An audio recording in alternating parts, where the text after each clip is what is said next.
Now the serpent was more cunning than any beast of the field which the Lord God had made.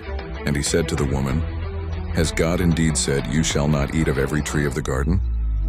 And the woman said to the serpent, We may eat the fruit of the trees of the garden, but of the fruit of the tree which in the midst of the garden God has said, You shall not eat it, nor shall you touch it, lest you die.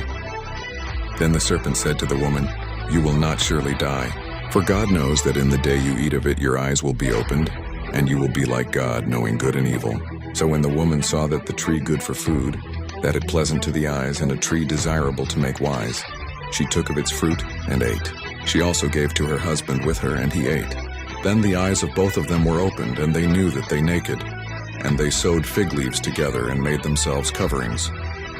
And they heard the sound of the Lord God walking in the garden in the cool of the day.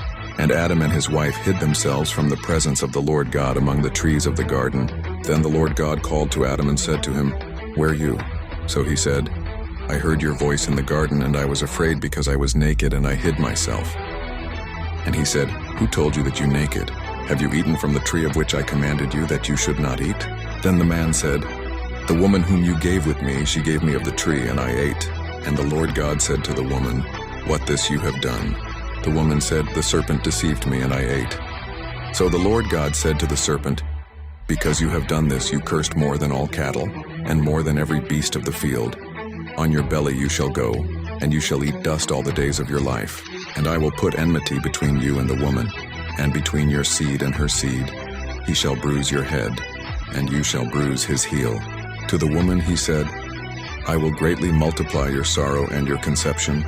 In pain you shall bring forth children, your desire for your husband, and he shall rule over you.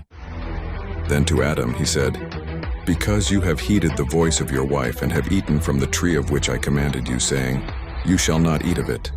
Curse the ground for your sake. In toil you shall eat it all the days of your life. Both thorns and thistles it shall bring forth for you. And you shall eat the herb of the field. In the sweat of your face you shall eat bread till you return to the ground, for out of it you were taken.